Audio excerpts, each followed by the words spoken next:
Assalamualaikum warahmatullahi wabarakatuh. Kami dari kelompok 6 Dasar-dasar Fisiologi Tumbuhan kelas Tanah B.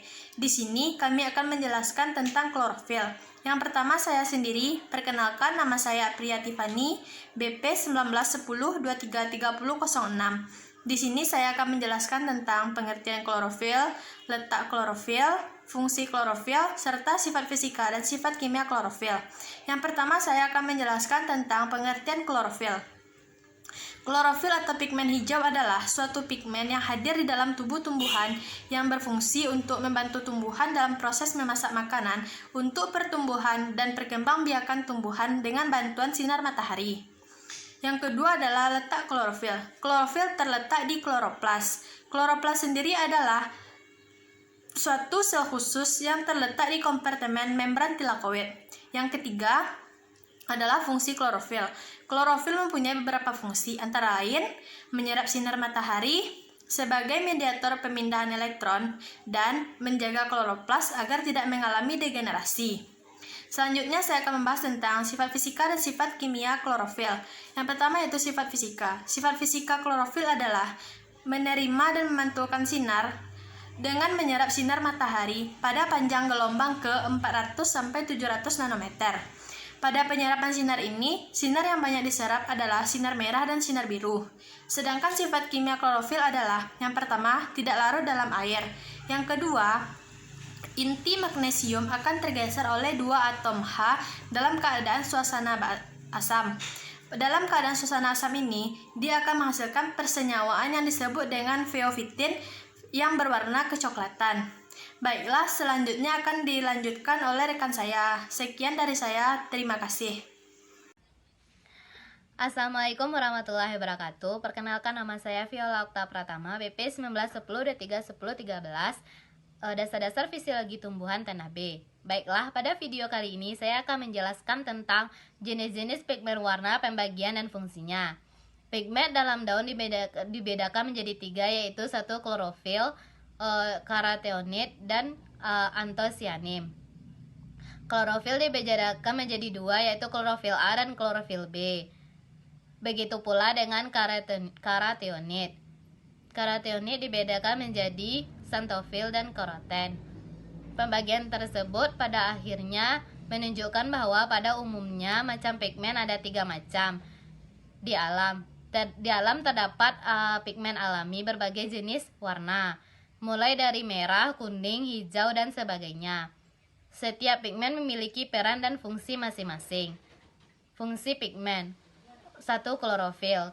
Klorofil atau biasa dikenal dengan zat hijau daun, sama seperti namanya, merupakan kandungan warna hijau pada tanaman. Pigmen pada membran kilatoid sebagian besar terdiri dari 2 jenis klorofil hijau, yaitu klorofil A dan klorofil B. Klorofil A mampu menyerap spektrum cahaya merah, ungu, dan biru dalam proses fotosintesis. Sedangkan klorofil B mampu menyerap cahaya jingga dan biru, serta memantulkan cahaya hijau dan kuning pada proses fotosintesis. Klorofil ini akan menyerap energi dari matahari untuk memfasilitasikan berlangsungnya fotosintesis pada tumbuhan. 2. Antosianin. Antosianin merupakan pigmen yang dapat merubah warna biru, ungu, violet, magenta, merah, dan oranye pada bagian tanaman seperti buah, sayuran, bunga, daun, akar, umbi, legum, dan sereal. Antosianin ditemukan di vakuola dalam sel tanaman. Antosianin dapat berfungsi untuk melawan proses oksidasi dalam tubuh tanaman. Antosianin dapat berfungsi untuk melawan proses oksidasi dalam tubuh, melindungi cahaya kerusakan DNA pada tubuh, meningkatkan sistem imun dan kekebalan tubuh dengan cara memproduksi sitokinin dalam jumlah besar. 3.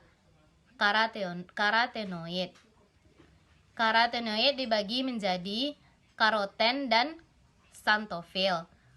Karoten adalah pigmen yang menyebabkan warna orange, sedangkan xanthofil adalah pigmen yang menyebabkan warna kuning. Karotenoid mampu melindungi tumbuhan terhadap salarisasi dengan cara menyerap kelebihan energi dan kemudian dilepas sebagai bahan. Yang kedua yaitu jenis-jenis klorofil. Klorofil A bisa menghasilkan warna hijau biru. Klorofil B bisa menghasilkan warna hijau kekuningan. Klorofil C bisa menghasilkan warna hijau coklat. Klorofil D bisa menghasilkan warna hijau merah. Itulah hasil video saya kali ini. Jika ada kata yang salah, mohon dimaafkan. Assalamualaikum warahmatullahi wabarakatuh. Nama saya Nada Afifah, nomor BP 191023-3011 dari jurusan Tanah Angkatan 2019, praktikan dasar-dasar fisiologi tumbuhan kelas Tanah B. Baiklah, saya akan menjelaskan mengenai faktor-faktor yang dapat mempengaruhi kadar klorofil dan teknik deteksi klorofil secara kualitatif dan secara kuantitatif. Yang pertama, faktor yang dapat mempengaruhi kadar klorofil. 1. Air. Air dibutuhkan tanaman pada saat musim kemarau untuk menangani degradasi klorofil. Yang kedua, karbohidrat. Karbohidrat digunakan tanaman dalam pembentukan klorofil. Yang ketiga, faktor genetik. Faktor genetik ini akan mempengaruhi warna daun. Apabila faktor genetik ini tidak ada, maka akan menyebabkan daun menjadi albino. Apabila daun menjadi albino, maka kadar klorofil pada daun tersebut adalah sedikit. Yang keempat, cahaya. Cahaya dapat mempengaruhi atau dapat membantu proses pembuatan klorofil yang disebut dengan autotransformasi. Makin banyak intensitas cahaya yang diterima oleh tanaman, maka kadar klorofil yang dapat dihasilkan oleh tanaman juga akan semakin besar. Yang kelima, oksigen. Oksigen ini juga membantu dalam pembentukan klorofil. Jika oksigen tidak ada, maka klorofil tidak akan terbentuk. Yang keenam, temperatur. Temperatur yang baik untuk pembuatan klorofil ini adalah sekitar 30 sampai 30 sampai 480 derajat Celcius. Selanjutnya, teknik deteksi klorofil secara kualitatif dan secara kuantitatif. Salah satunya yaitu spektrofotometri.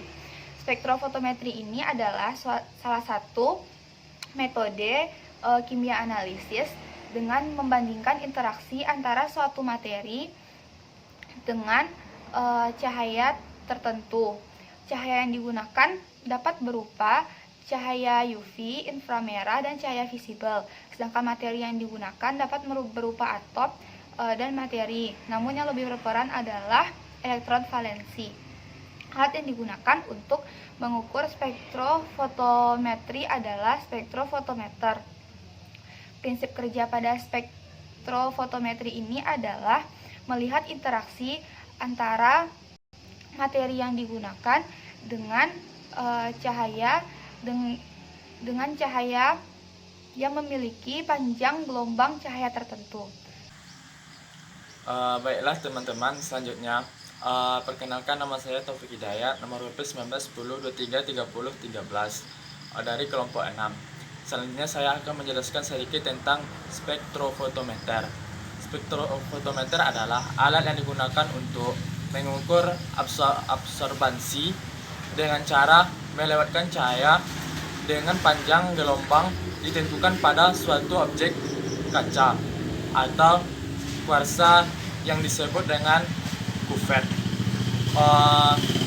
Pada spektrofotometer ini memiliki prinsip, ini gabungan dari alat spektrometer